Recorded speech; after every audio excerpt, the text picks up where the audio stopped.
Hello, BookTube. I thought I'd come to you with a bit of a ramble, a science fiction ramble. Steve Donahue getting the Dozoy collections, the year's best, sort of sent me on a bit of a nostalgic roam through my memory, which isn't the best at times.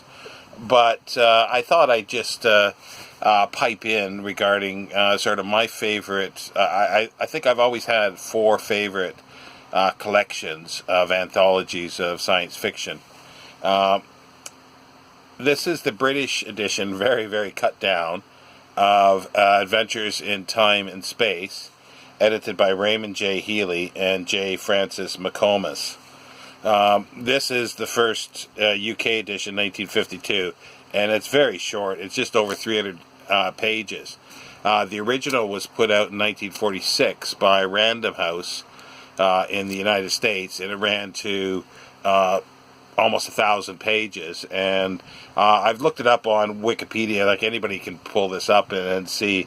I was not aware that in the second edition, there's the last 5 stories were taken out. I had the 1957 Modern Library edition, which I'm not sure what the last 5 stories were, so I don't know. I'm now curious to know what if they were missing the last 5 stories from the original publication. It doesn't say in the in the Wikipedia article.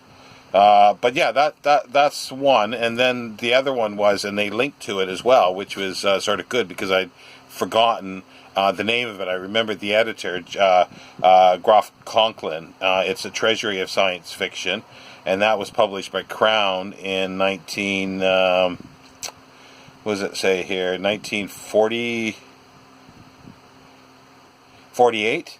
Yeah, so just 2 years after the American edition of Adventures in Time and Space. And they may not be, today some of the stories might not be au fait with a lot of people, but it's these 4 collections that I'm going to say are, if anybody's interested in the history of science fiction, these are perfect examples of the genre, and especially in science fiction. And I agree with Steve that science fiction predominantly is short fiction, because that's how it started in the pulps, and then there was a serialization of novels. But yeah, and then the next ones, there's no particular order here at all, is there's a series called the Science Fiction Hall of Fame, and it depends on how you get it packaged.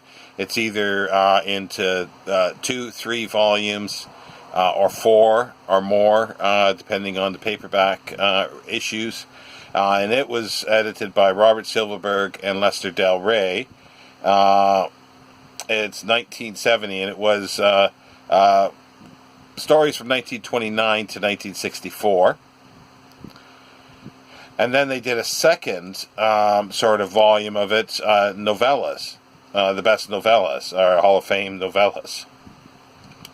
And then and then that was again split up and republished. I remember seeing different ones all over the place. I think Mark Richardson of Richardson Reads has a few of the paperback volumes, which have the very distinctive covers and spines on the jackets, and they're hard to find in good shape because they were quite big in size. They're quite thick. The other one is an anthology by Isaac Asimov called Before the Golden Age. It's basically 1930. It's the 30s before, and the Golden Age is basically when John W. Campbell took over Analog in 1938, and that was sort of broken by the Golden Age in 1950 when H.L. Gold started Galaxy magazine. But that's a whole other story. But that's the Golden Age, and anything pre-1938 is considered before the Golden Age. And his collection, again, was put out in hardcover, put out in a number, I think 3 paperbacks, I think. There was a trilogy. and some of them are a little tough to get through, as I remember the stories. But they are representative. That's the whole thing. They are representative of the genre at the time. And some of them have this huge expositions of, oh, Dr. Soroyan, how did this happen? How did you invent that? And then they go into, they ask the question and they go into the exposition of science. And that was part of some of the stories at that time. Not all of them, but if it's the majority of them, you're going to have to include something like that to be representative.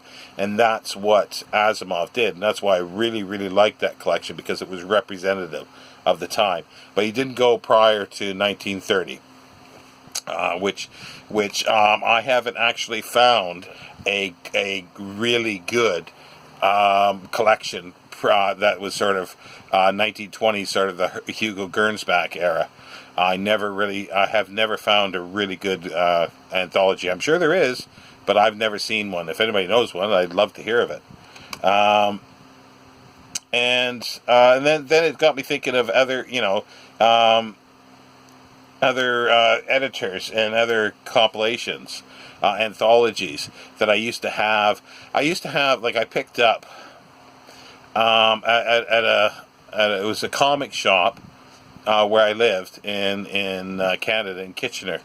It's long gone now, but it was an early comic shop that was opened, I think, in the 50s originally.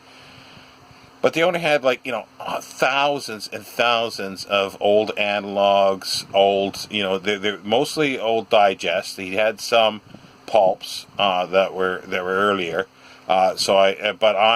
I was able, he didn't know what to do, and so I bought, literally thousands and thousands of analogs and all this, and included, some smaller magazines as well. But also probably the first decade or two of Galaxy. I ended up almost getting a complete run of Galaxy. But he also had, the magazine of science fiction and fantasy. He had, he also had Isaac Asimov's. I did have at that time all the Asimovs and right up from the beginning until I stopped collecting this stuff. So I had a whole wall, literally, of science fiction magazines, and I was filling in places with the analog and amazing stories, and you name it, just anything I could find. I just love these. And also, H.L., as I mentioned, H.L. Gold was the editor of Galaxy magazine, and but there were so many others, and I've had to, my memory is a bit bad, so thankfully Wikipedia has a pretty good page, a list of science fiction editors. There's some that I'm not that familiar with, either that they didn't, their books didn't come across my plate or not, but we got Brian Aldiss, was an author himself, but he was an anthologist, he was a critic. His Billion Year and Trillion Year Spree is a fantastic history of science fiction. Mike Ashley, they're going through it's alphabetical. Mike Ashley I really like. He's done anthology, but he's also done sort of a history of the science fiction magazine, which is incomparable. I don't think anybody has done anything close to that anymore. I only had a few volumes of it, but I'd like to have a complete set of his history of the science fiction magazine. And then they mentioned here Jim Behan. He founded Behan Books.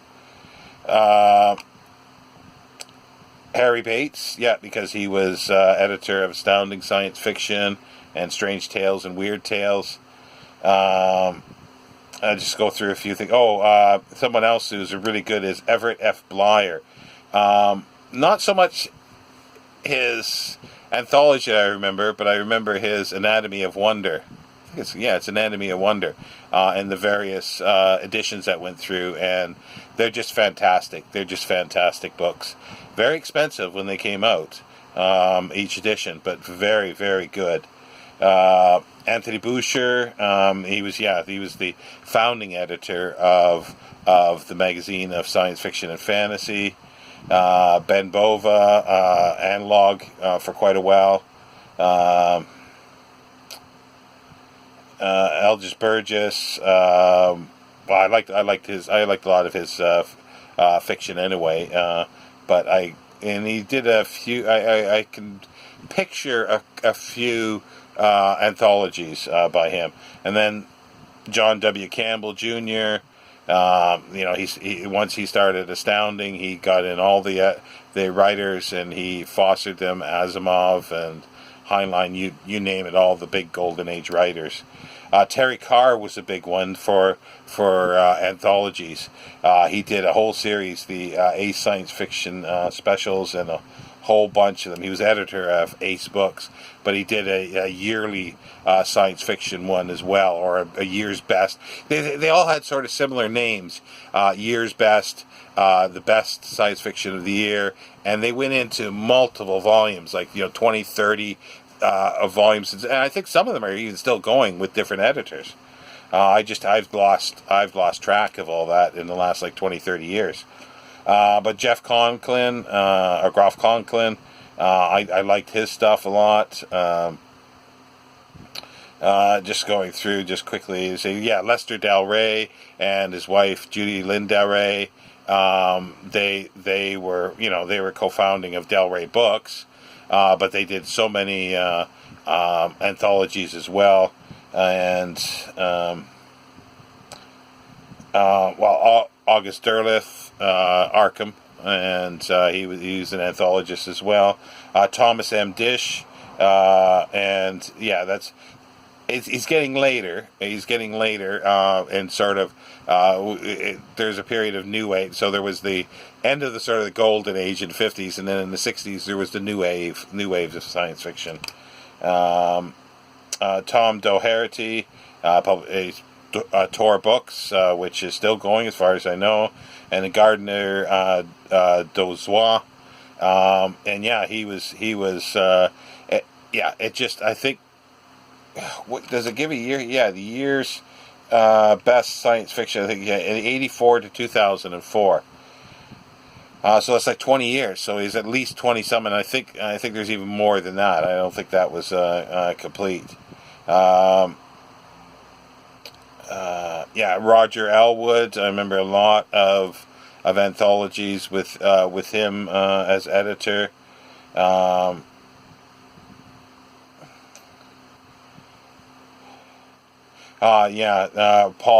Fairman, because I did have a lot of Amazing Stories, If, and Fantastic. I had quite a few of those. This is 50s. This is, in the 50s, a whole bunch of other magazines started up. Some of them short-lived, some of them continued on for a little while, some of them merged and became something else, or merged titles and so forth. This is bringing back a lot of memories. David S. Garnett, New Worlds, Orbit, and Zenith. There's all these series, Orbit and Zenith, and just, number 1, number 2, number 3, number 4, and it was all culling from the magazines.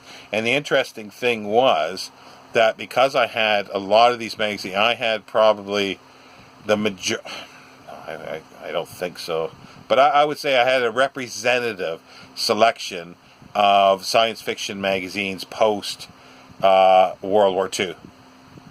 I would say representative, and some very complete.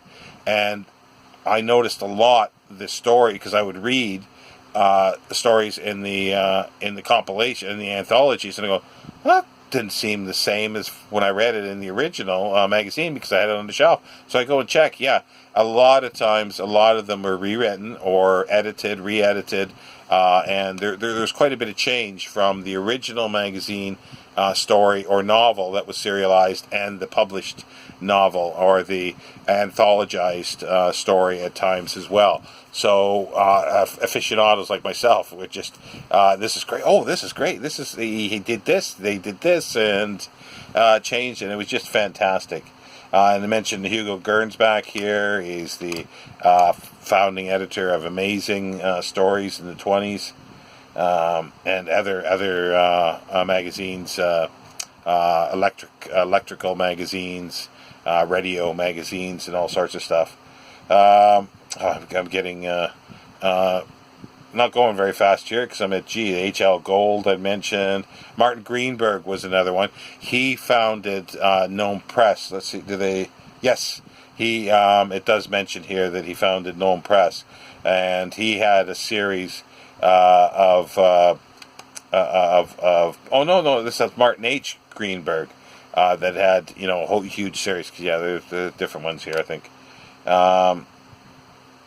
James Gunn. Lot of stuff. He also wrote sort of the history of science fiction and critical material. His articles would show up in various books, and let's see. They mentioned Harry Harrison. Yeah. David G. Hartwell was another big one. One of these, he was senior editor at Tor Books, it says, Signet, Berkeley, and Pocket Books, and he was the New York review of science fiction. But he did a huge anthologies as well that are numbered into I don't know how many. I remember seeing, and then they mentioned Raymond J. Healy.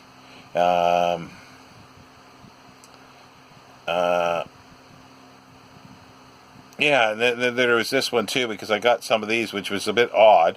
Some people might not be aware of this. Yeah, I'd forgotten her name, Mary Teresa Hussey. She was executive editor at Luna Books, and she did Harlequin's fantasy imprint. Harlequin had a fantasy imprint. I wasn't that big into fantasy, but I know I came across the books occasionally. Yeah, it's just this is just sort of a walk down memory lane of science fiction. Damon Knight was a big editor and historian sort of science fiction as well. And Marvin Kaye, he was editor of H.P. Lovecraft's magazine, but he also did anthologies of horror and other things. So there's a mix over here. It's not specifically science fiction in this list. Robert A.W. Lowndes, he did a lot of stuff. He was editor of a number of magazines. Barry N. Maltzberg, he was an anthology. A lot of his books would show up across my plate, and I read many of them. Another fantasy one. Isaac Asimov's. She became editor to Shauna McCarthy, and she took over. When? Yeah, because it says 83, so she might have been near the beginning. If not, I can't remember when Isaac Asimov's science fiction magazine started. But she was one of the earlier, it might have been the first editor. Judith Merrill, and she did year's best anthologies for a number of years, for a decade or more. And there's the Judith Merrill collection. She was born in Canada, but she donated to the city of Toronto, and there's the Merrill collection of science fiction that's there. And I remember they were very helpful for me for looking up stuff if I couldn't get into Toronto at times. James Morrow,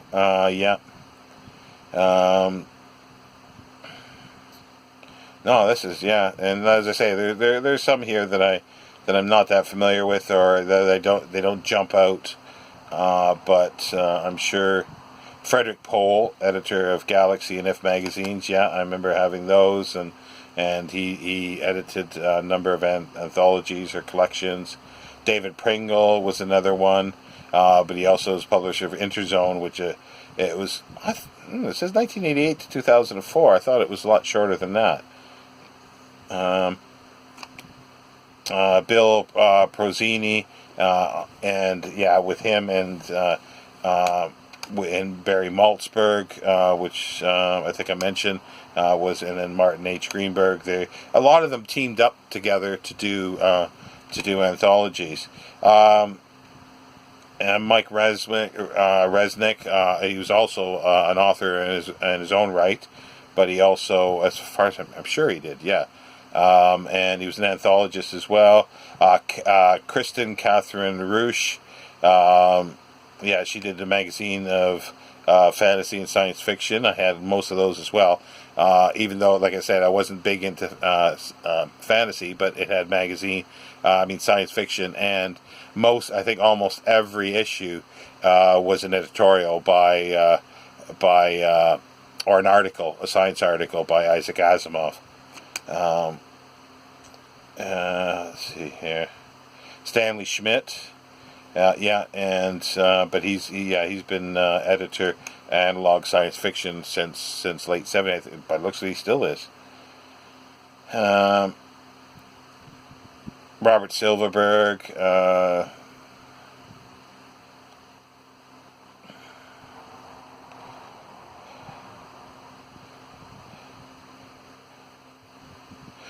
That was a short-lived, magazine as far as I know. Okay, I vaguely remember it. Richard Thomas. No, that's not who I was thinking of. No, he's too young.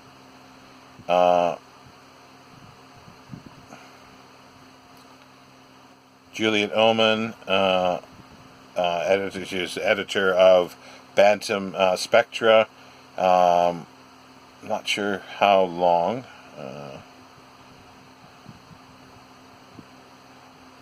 Gordon Van Gelder, sorry.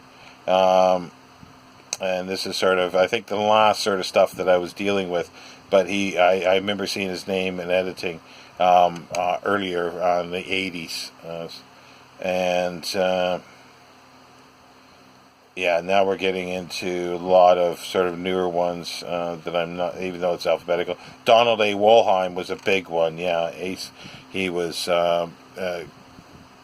editor at Ace Books, and to sort of after the golden age, 50s, 60s, 70s, like almost you couldn't go in to a used bookshop without seeing a Donald A. Wollheim collection of some sort, and Golf Conklin as well. There's just some of those like Wollheim and Terry Carr, and sometimes Damon Knight. You couldn't look at science fiction shelves at a certain time without finding anthologies for all these people. No, I just if you lasted this long, then thank you. It's just a bit of a ramble down memory lane, but I had to use sadly Wikipedia to remind me of a lot of names, because I remember I could see the books in my mind's eye, but I can't remember specific names at times. But I used to have like all these anthologies. I picked them up. I was a big collector of Clifford Simak, so any anthology, anything that had Simak in, or any smattering, because usually they would have a little introduction, and that's a really cool thing in these anthologies, is the introduction, especially when they did put them in, and a lot of them did have a few pages, or sometimes a little highlight of the author, of some of the authors, or all the authors, a little introduction before each story. That was a bit rare, but there usually was an introduction somewhere.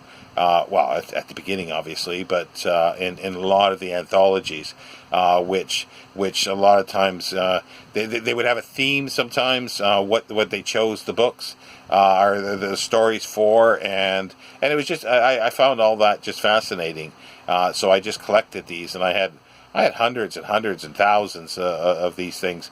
They were piled up everywhere, because they were so small, most of them paperbacks, 150, 200 pages long, that I just sort of stacked them up.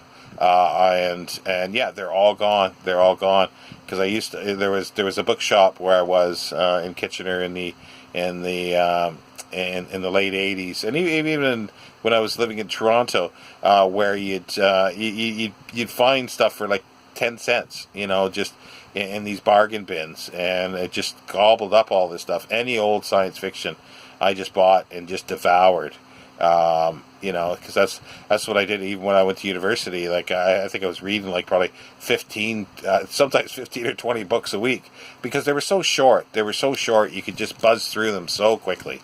But anyway, I'd love to hear other people's Or if you still have a collection of material, then please do a film with it. I know Mark Richardson is sort of rebuilding some of his stuff. I hardly have anything at all. Like I just have this, and here in the UK, I don't see any of the material that I used to have at all. And to order it online is just way too expensive generally, because it's all come from the US. And yeah, the book's £2 or £3, which is fine, but £50 for shipping, nah, not gonna do it. But yeah, and I don't know if Jason Harrigan, if he's got a collection so much. I don't know if he's ever talked about that, or Steve, I know is sort of rebuilding some of his stuff as well. But yeah, I just love to hear anything else, and it's sort of maybe we can get a few videos going here with science fiction. Anyway, I'll leave it there. Take care, BookTube. Bye.